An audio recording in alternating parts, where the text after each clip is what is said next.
ব্যাপক গঙ্গা ভাঙন চলছে মালদার মোথাবাড়ি বিধানসভার পঞ্চানন্দপুর পাগলাঘাটে, যা দেখে রীতিমতো আতঙ্কিত হয়ে পড়েছেন স্থানীয় বাসিন্দারা। তাই ভাঙন প্রতিরোধে যুদ্ধকালীন তৎপরতায় ভাঙন রোধের কাজ শুরু করেছে সেচ দপ্তর। কিন্তু কাজ শুরু করলেও সেই কাজের ধরন নিয়ে প্রশ্ন তুলে সরব হলেন স্থানীয়রা। বাঁশ এবং ইটের পরিবর্তে বোল্ডার পিচিং করে কাজের দাবি জানালেন তারা। জানা গেছে, মোথাবাড়ি বিধানসভার পঞ্চানন্দপুরের পাগলাঘাটে বেশ কিছুদিন ধরেই লাগাতার গঙ্গা ভাঙন চলছে। ভাঙনে ইতিমধ্যে বিস্তীর্ণ অংশের জমি তলিয়ে গেছে গঙ্গা গর্ভে। জলের ধাক্কায় গঙ্গার পার ভাঙতে ভাঙতে নদী ক্রমশ এগিয়ে আসছে, যা দেখে আতঙ্কে দিশাহারা হয়ে পড়েছেন স্থানীয়রা। এই পরিস্থিতিতে ভাঙন রোধের কাজ শুরু করেছে সেচ দপ্তর। ঠিকাদার সংস্থার মাধ্যমে বাঁশের সঙ্গে বস্তার ইট ভরে নদীর পাড়ে ফেলা চলছে ভাঙন রোধের চেষ্টা। কিন্তু স্থানীয়দের বক্তব্য, এইভাবে ভাঙন রোধ করা সম্ভব নয়।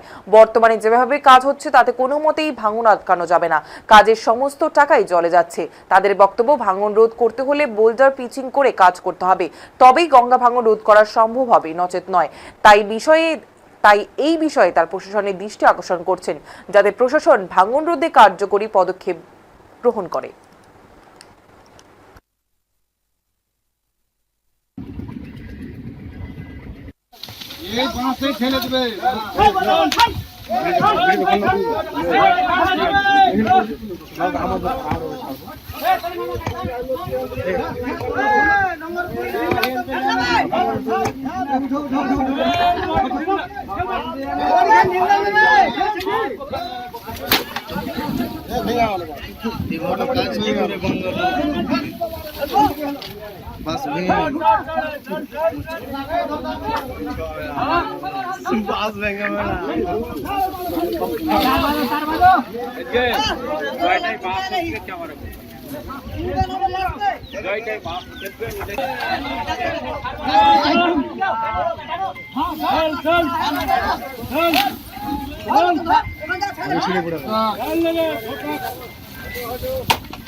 बस ভেসে চলে যাবে জলে।